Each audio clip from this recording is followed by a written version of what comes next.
A new controversy has emerged about the Ethiopian budget for the next year.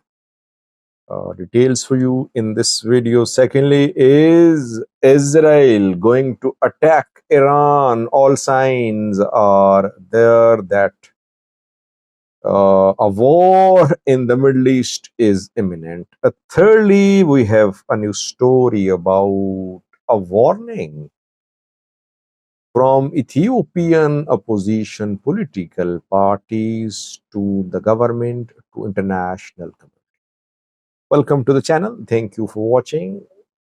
Three main topics in this video.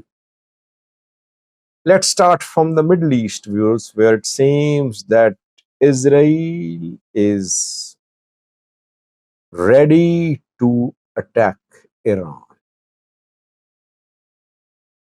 Iran US nuclear talks collapsed. We know that Iran is not agreeing to the conditions being laid out by the negotiators on US side. Iran says that if the US wants to curtail Iran's nuclear uranium enrichment capabilities, Israel should also have no such uranium enrichment capabilities. The nuclear weapons which Israel has made should be removed from Israel, and Middle East should be free from nuclear bombs. Obviously, that is not acceptable to the US because US is the main backer of Israel. And US preconditions for Iran unacceptable, so talks collapsed. And now it seems that US has given the green light to Israel to attack Iran. Why? Because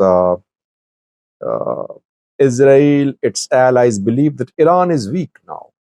Hezbollah in Lebanon, Iran's main ally, weakened. Hassan Nasrallah killed. In Gaza, Hamas considerably weakened. Their main leaders killed too. Yahya Sinwar, several others killed. So this is the time to hit Iran. This is what the Western countries, US and Israel think. They have given the green light to Israel to attack Iran. Iran is conducting military drills. It has refused to stop uranium enrichment activities. Rather, it is installing more facilities for uranium enrichment. Meanwhile, US has passed instructions to its non-essential diplomatic staff to leave the Middle East. Not just Israel, but all the countries of the Middle East. It means that US is seeing an imminent war, which is basically a sort of war green-lighted by the US. Why? Because US wants to put pressure upon Iran. It wants Iran to agree to the nuclear deal, the conditions of which are not favorable for Iran. Trump gave a warning to Houthis, we saw, to stop Houthis from attacking commercial ships. Houthis did not listen. Then Trump government launched a brutal campaign of bombardment on Yemeni ports to teach Houthis a lesson. Similar lesson US, Israel, Western countries want to teach to Iran. Iran not giving in so far, though Iran is on its own. I mean, Middle Eastern countries are not supporting Iran. But China, Russia are main supporters for Iran. Indirectly because Iran is under sanctions, but all the Iranian fuel, which is Iran's main export, is bought by China.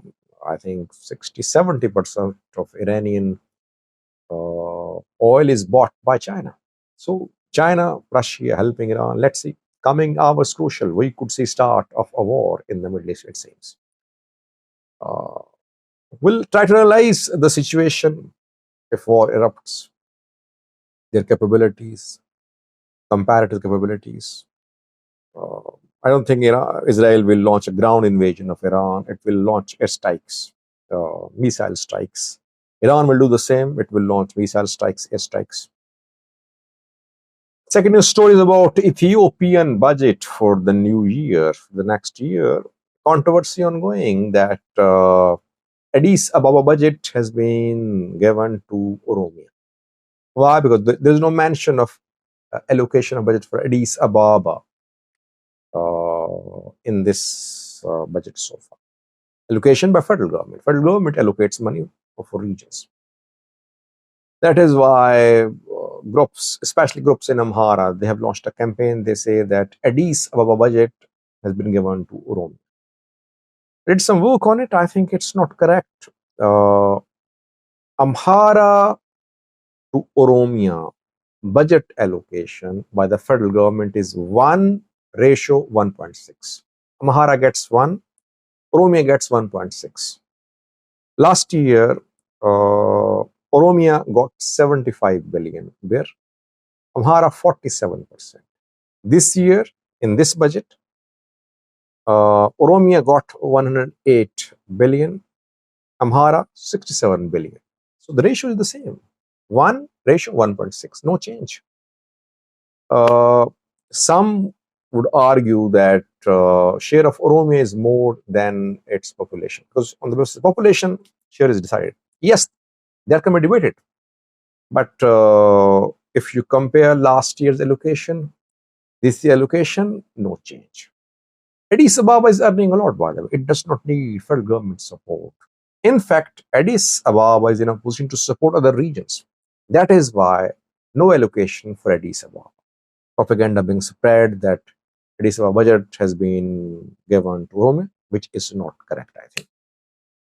Lastly, viewers, Ethiopian opposition parties have issued a statement asking the international community to intervene to some extent and rejecting the institutions which have been established, which are busy to conduct the next election. At last, opposition parties are speaking about the election. I've been saying for months that opposition parties should talk about election. Just a year away is the next election. A year is not a long period.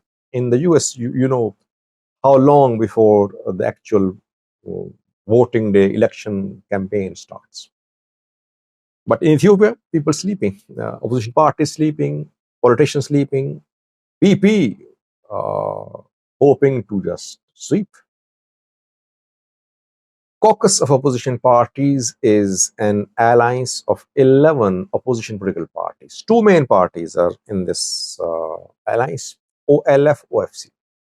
There are smaller parties too, Fulaita, National Movement, Heber Ethiopia, etc. The two main opposition parties, OLF, OFC. Majority of parties from Oromia, southern Ethiopia. It was formed, I think, in 2022.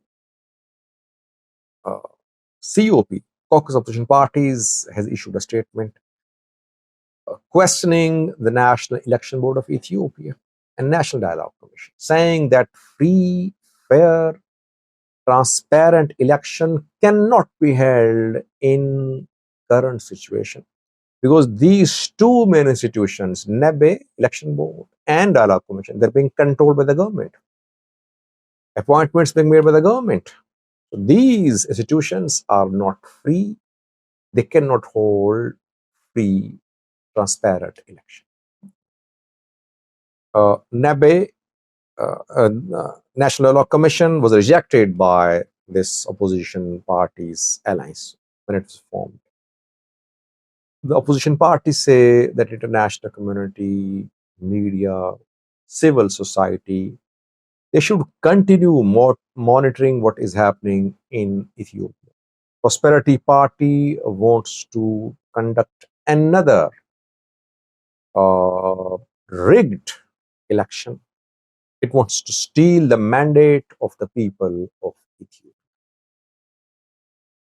Now, it's not a boycott of the election, but OLF and OFC last time boycotted the election because their main leaders were in prison, Jawar, Bakle Garba, etc.